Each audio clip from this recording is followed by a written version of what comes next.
still right. The power of the press. I mean, the media is the fourth check on government. And it's very important that we get, a little bit more of the truth and have investigative journalists actually doing their job on both sides. And other than that, background, I did work for Senator Steve King, and I was a pretty big supporter of Scott Taylor. You want to add? We're ready anytime. Okay. Here's my first question. You're running as an independent, right? Why is that? I am frustrated with both political parties, especially at the national level. I feel like they're not proactively doing anything actionable to stand up for what they say their principles are at either party, both the Republican Party and the Democratic Party. What aren't they doing in terms of anything actionable? What is an action? Say on the Republican side, they say they're fiscally conservative. Well, our country is completely broken, and we need to figure out solutions that they can be actionable with immediately. We don't have much time for this. For instance? Well, the budget. So we have something put forth by several representatives, and yet both sides fight with each other. They're not actually going for anything.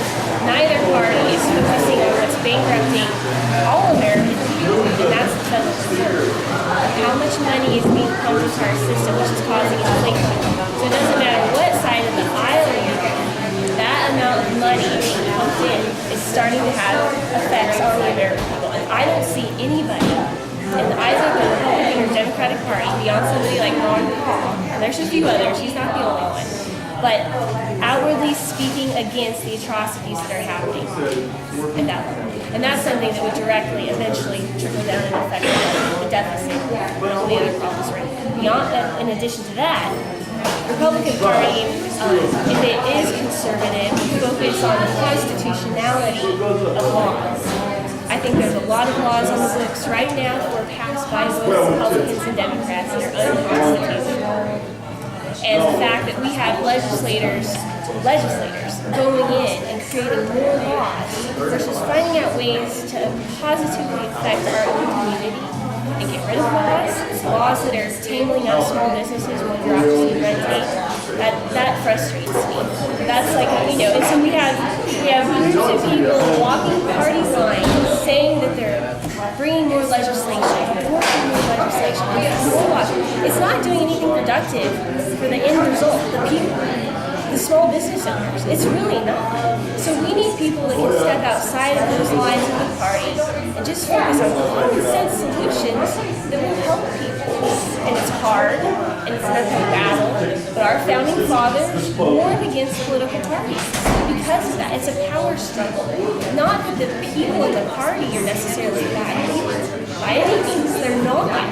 It's just that when you work within that system, you have corruption.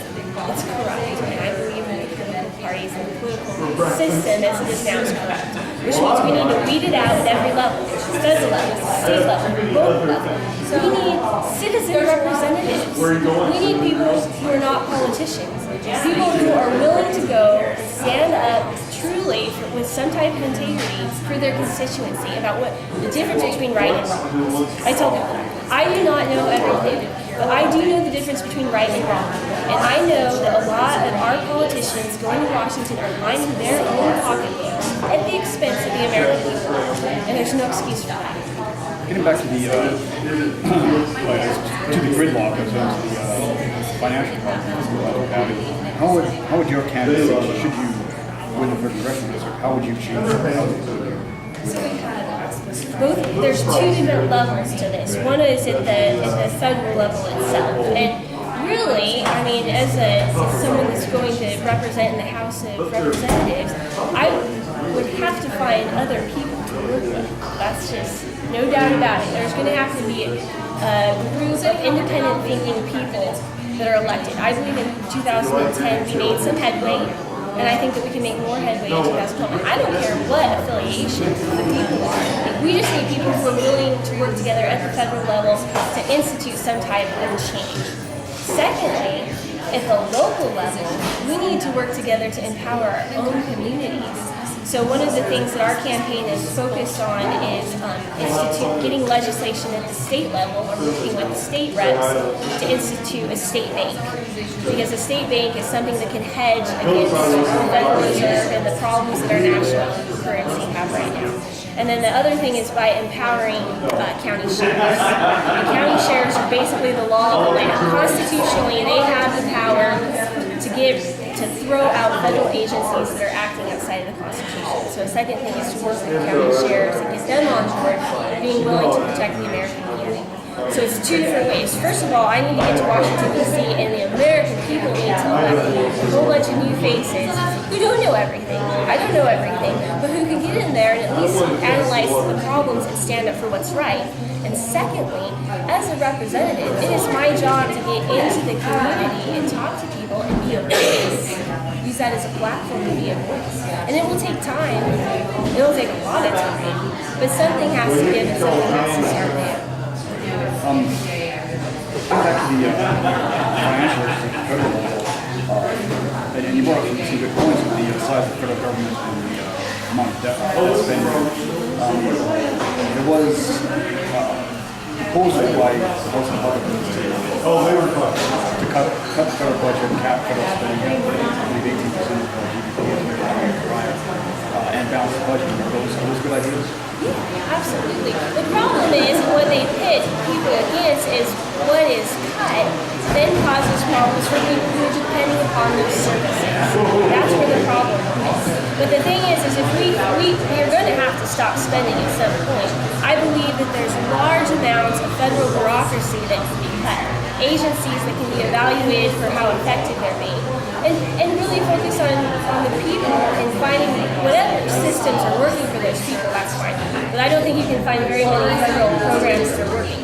Now, if you empower the American people and give them more money, allow them more of their own money to spend, a lot of these programs that would be cut wouldn't be needed because people, either in the free market or at a more local level, can institute these changes for themselves. So would you agree with, for example, welfare reform in the 90s, which essentially returned money to the states, or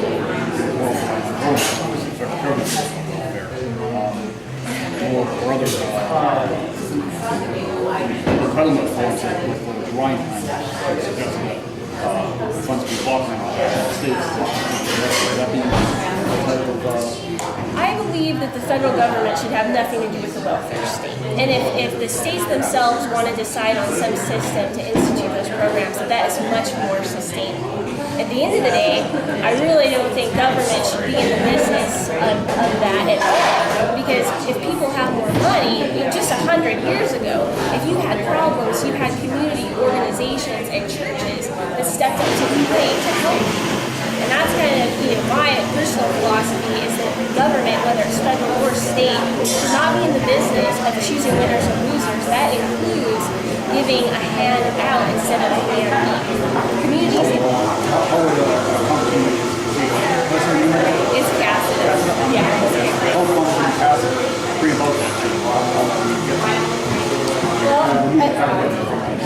absolutely. Again, it's at the federal level. It's finding other congressmen and congresswomen to work with to institute those changes, either legislatively or by repealing the laws in the first place that cause all these problems. And then at a local level, working with state and local governments to be able to effectively meet the needs of their community. And it will take large amounts of time. And I'm learning, I'm very early on, I'm not a politician, I own a very small business, and it's going to take time to learn all of the intricacies of how exactly that's going to work. But I do know it's possible. So, I guess the whole question is you can't find enough individuals fair tax, for instance. There's been a fair tax bill introduced every year since, I believe, 1999, and it never goes anywhere. A So every so often you find a candidate that runs on fair tax. So the question I always have for them is, what magic wand do you possess, the fair tax candidate, to bring about fair tax? If you can't find these people, what happens in the next 2 years or next 4 years, or how long you might be in there? We just keep going down this road. Well, the stat is that's exactly the point. The same question can be raised no matter who's going into office. It's about getting a large amount of people to agree on a system or a program that works. And I have no idea what the next year or 4 years or 5 years will bring. All I know is that as a 29-year-old entrepreneur who has to work another 4 years, that I have to put forth every effort that I have to stand up for what's right. And at the federal level, it may or may not be possible to find enough people to work with to make a difference legislatively. But I promise you, I will make a difference being a voice and speaking out against when government does things that are wrong. I believe that every representative shares that responsibility when they have that platform at the federal level to be able to speak and communicate to their constituency. It's their job to be a voice and nothing else. So I cannot predict what will happen in 2012, and I cannot predict how effective, anything that I do trying to find other people to work with will be. But I am very confident in the American people, and that in 2012 they're going to elect a lot more citizen representatives versus political legislators. I'm confident in that, and those are the people that I'll work with. And there's some people up at the federal level now that I can. You're running against the incumbent, Scott Tiffin, a Republican, ran on a conservative platform. What are your issues specifically with Congressman Tiffin? I really am not going to call anybody out. I believe that Congressman Tipton is most likely doing what his party has asked him to do. A couple of things that I find problems with are like the extension of the Patriot Act. I've also heard a couple stories about him not paying attention to the needs of the community. And I have not personally seen any of that, and I'm not going to speak out against him as a person. I don't think he's probably doing anything intentionally and malicious for our country. I just believe that he is not using that position of power to do the best that he can for his community. So why, and you're a conservative, you're a conservative, a fiscal conservative, why run as an independent? Why not, or why not run as a Republican in primary? Because a good friend and mentor of mine is Bob McConnell, who ran as a Republican and who had the Republican Party fight him. And I watched it, and I know that the Republican Party would fight me because I would not walk the line. And I had Ryan call me after I had announced and encouraged me not to run for Congress. And after I illustrated that I was determined in running for Congress, he encouraged me to run in District 2, which is ridiculous because I am from District 3 and I've lived there all my life. And I have no respect for the Republican Party and not mentoring in the next generation. I have tried I tried with my own local Republican Party to work with them and do marketing, and I was really not accepted, and that frustrates me because I really would run Republican if I felt like I would be accepted as I am, standing up for liberty and the Constitution.